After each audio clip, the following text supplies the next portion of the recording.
Hello friends, నేను మీ BS public సర్వీస్ను ఇవాళ వచ్చి కడప నగరంలో ప్రెస్ క్లబ్లో బీసీలకు బీసీ నాయకులు 50% రిజర్వేషన్ ఇవ్వాలని డిమాండ్ చేస్తూ ప్రెస్ మీట్ పెట్టారు.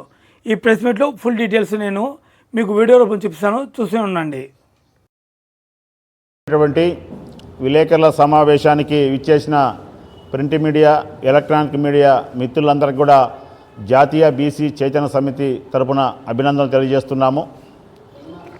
ఈరోజు రాష్ట్ర శాసనసభ సమావేశాలు నిన్నటి నుంచి మొదలైనవి. ఈ శాసనసభ సమావేశాలలో ఇంతవరకు అన్ని ప్రభుత్వాలు చెప్తున్నటువంటి డిమాండ్లు, స్థానిక సంస్థల్లో బీసీల రిజర్వేషన్లు కానీ, బీసీల రక్షణ చట్టాన్ని కానీ వీటన్నిటిని అమలు చేయాలని దశాబ్దాల కాలాల నుండి ఉద్యమాలు జరుగుతున్నవి అందరూ కూడా తెలిసిందే. జాతీయ బీసీ చైతన్య సమితి ఆధ్వర్యంలో గత 5 సంవత్సరాల నుండి బీసీ డిమాండ్ల సాధన కోసం రాష్ట్ర వ్యాప్తంగా బీసీలు చైతన్యం చేసే కార్యక్రమాలను చేపట్టడం జరిగింది. ఇప్పుడు మా ప్రధానమైన డిమాండ్లు, స్థానిక సంస్థల ఎన్నికలు అతి త్వరలో నెలల సమయమే ఉన్నది. ఈ ఎన్నికల్లో బీసీలకు సంబంధించినటువంటి జనాభాను లెక్కించండి అని ఆంధ్రప్రదేశ్ రాష్ట్రంలో అఫీషియల్గా కులగణన చేయండి అని ఎన్నో పోరాటాలు, ఉద్యమాలు చేసినా కూడా వాళ్ళు అధికారికంగా కులగణన ఆంధ్రప్రదేశ్లో జరగల. ఇది వాస్తవం. కానీ BC dedicate commission retired IAS Amit Shah గారి ఆధ్వర్యంలో రాష్ట్ర వ్యాప్తంగా అన్ని జిల్లాలు కూడా పర్యటించి బీసీల యొక్క సామాజిక పరిస్థితులను అధ్యయనం చేసిన తర్వాత రాష్ట్ర ప్రభుత్వానికి నివేదిక సమర్పిస్తామని మొదలుపెట్టినటువంటి ఆ కమిషన్ ఇటీవలనే ప్రభుత్వానికి నివేదిక ఇచ్చింది. రేపు మాపు అసెంబ్లీలో కూడా ఆ విషయం అసెంబ్లీలో చర్చ జరగబోతున్నది. అయితే మేము ప్రధానంగా కోరుకునేది ఏంటంటే, జనాభా దామాషి ప్రకారం బీసీలకు రిజర్వేషన్లు ఇవ్వాలి. మీ నివేదిక ప్రకారమే 50% పైగా బీసీలు ఉన్నారు.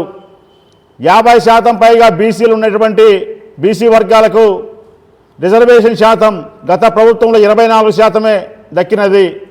అప్పుడు ప్రతిపక్ష నేత ఇప్పుడున్నటువంటి ప్రభుత్వం అధికారంలోకి వచ్చిన తర్వాత సుప్రీంకోర్టుకు కూడా వెళ్ళి బీసీలకు 50% రిజర్వేషన్లు ఇవ్వాల్సి ఉంది స్థానిక సంస్థలని ఆనాడు చెప్పడం జరిగింది. కానీ మేనిఫెస్టోలో, కూటమి ప్రభుత్వం మేనిఫెస్టోలో 34% మేము స్థానిక సంస్థల రిజర్వేషన్లు ఇస్తామని ఒక అజెండా పెట్టడం జరిగింది. అయితే మేమేం చెప్తున్నామంటే, తెలుగుదేశం పార్టీ వ్యవస్థాపక అధ్యక్షులు, మాజీ ముఖ్యమంత్రి స్వర్గీయ రామారావు గారు తెలుగుదేశం పార్టీని స్థాపించినప్పుడు బీసీలకు 44% రిజర్వేషన్లు ఇస్తామని ఆ రోజు ప్రకటించడం జరిగింది. వ్యవస్థాపక అధ్యక్షులు ప్రకటించినటువంటి 44% రిజర్వేషన్లను ఆంధ్రప్రదేశ్లో కూటమి ప్రభుత్వం అమలులోకి తేవాలని, ఆ విధంగా చట్ట సవరణ చేయాలని 44% ప్రపోజించినటువంటి నందమూరి తారక రామారావు గారు సూచన మేరకు 44% స్థానిక సంస్థల రిజర్వేషన్లు ఏర్పాటు చేయాలని ఈ సందర్భంగా జాతీయ బీసీ చైతన్య సమితి ఆధ్వర్యంలో డిమాండ్ చేస్తున్నాం. అదేవిధంగా ఇంకొక ముఖ్యమైన అంశం, చాలా సున్నితమైన అంశం, ఈ అంశాన్ని రాష్ట్ర ప్రభుత్వం ఇప్పటికి కూడా పరిగణనలోకి తీసుకోలేదు.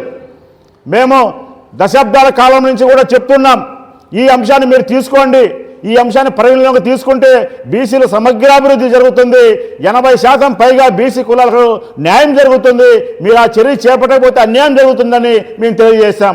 ఆ చర్యే స్థానిక సంస్థల్లో బీసీ రిజర్వేషన్లు ఏబిసిడి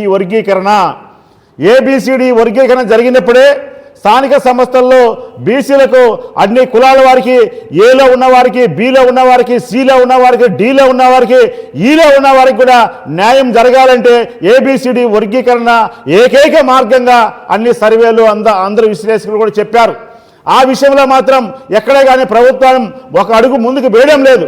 ఏబిసిడిని వర్గీకరణ చేస్తేనే స్థానిక సంస్థల రిజర్వేషన్ను చేయాలని కూడా ఈ సందర్భంగా మేము తెలియజేస్తున్నాం.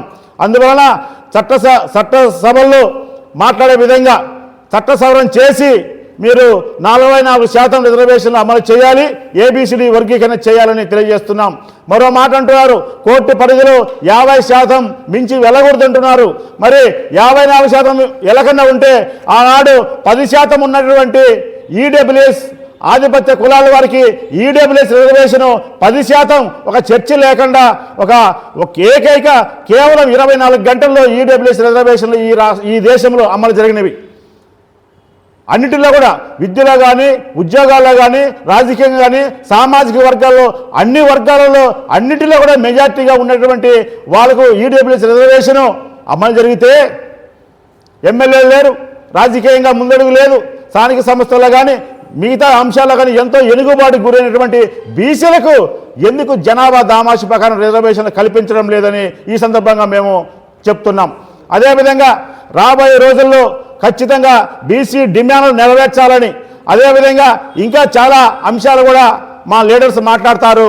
మేము ప్రతిపాదించేటువంటి స్థానిక సంస్థల రిజర్వేషన్ను 44% చేయాలి, ఏబిసిడి వర్గీకరణ చేయాలని కూడా ప్రస్తుతం జరుగుతున్న అసెంబ్లీ సమావేశాల్లోనే తీసుకోవాలని కూడా మేము తెలియజేస్తున్నాం. మరో ముఖ్య విషయము, ఈ గవర్నర్ కోటాలో కూడా నిన్న ఈరోజు వార్తల్లో వచ్చిన అంశాలను బట్టి కొన్ని 2 పదవులను కేటాయించడం జరిగింది, ఒక ఎస్సీకి, ఒకరి బీసీలకు.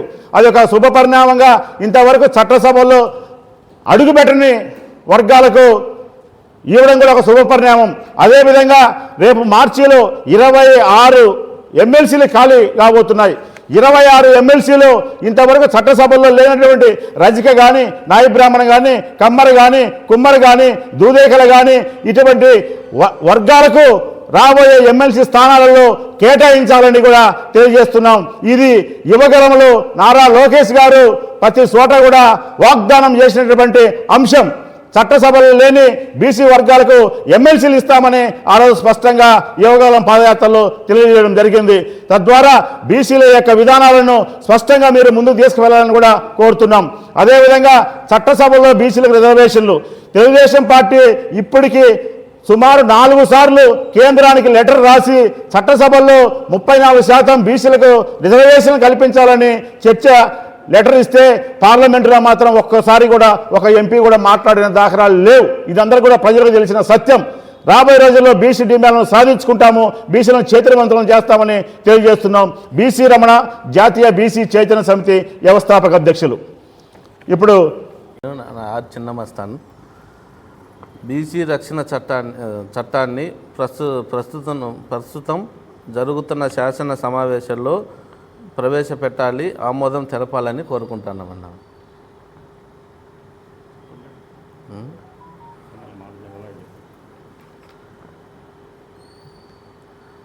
మన చట్టాన్ని ప్రవేశపెట్టాలని నేను కోరుకుంటాను.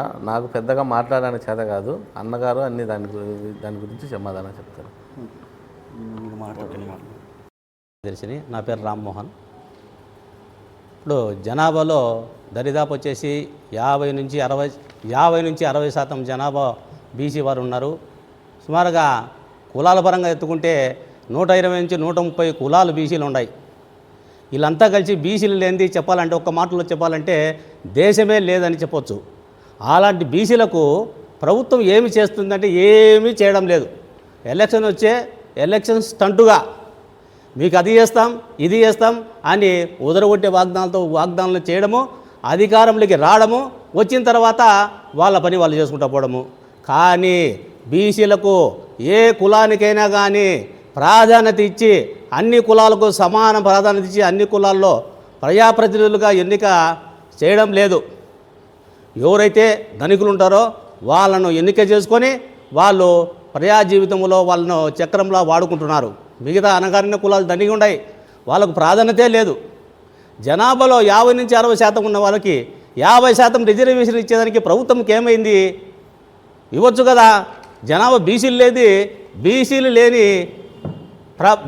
లేని దేశం లేనే లేదు ఈ దేశం. ఈ బీసీల వలన వాళ్ళు రాజకీయ లబ్ధి పొందుతున్నారు, బీసీలకు రాజకీయంగా లబ్ధే లేదు. కాబట్టి ఇప్పటికైనా కళ్ళు తెరిచి వాళ్ళు ఎలక్షన్లో చేసిన వాగ్దానాల మేరకు బీసీలకు రక్షణ చట్టాన్ని వెనుకంబడి అమలు చేయాలి. అదేవిధంగా బీసీలకు వచ్చేసి 50% రిజర్వేషన్ ఖచ్చితంగా అమలు చేసి తీరాలనేసి ఇందు మూలంగా తెలియజేసుకుంటున్నాను. బీసీలో చాలా అణగారిపోయారు. బీసీల మీద అనేక దాడులు జరుగుతున్నాయి. ఈ దాడులన్నీ నేను తీవ్రంగా ఖండిస్తున్నాను. కాబట్టి బీసీలకు ఈ అసెంబ్లీ సెషన్లో ఖచ్చితంగా రచన చట్టాన్ని అమలు చేసి తీరాలనేసి ఇందు మూలంగా నేను తెలియజేసుకుంటున్నాను. చాలామంది బీసీలు ఉన్నారు, తినేదాన్ని తిండి లేని వాళ్ళు ఉన్నారు, రకరకాల వ్యవస్థల్లో వీళ్ళు జీవనం సాగిస్తున్నారు. అలాంటి వారిని వాడుకొని వదిలేస్తున్నారు. ప్రజలకు రచన లేదు, వాళ్ళ మీద దాడులు జరుగుతున్నాయి. కాబట్టి ఇప్పుడు జరిగే సెషన్లో ఖచ్చితంగా పాలకులు బీసీ చట్టాన్ని, బీసీ రచన చట్టాన్ని అమలు చేసి బీసీలకు స్థానిక సంస్థల ఎన్నికల్లో 50% రిజర్వేషన్ కల్పించాలని ఇందు మూలంగా మీకు తెలియజేసుకుంటున్నాం.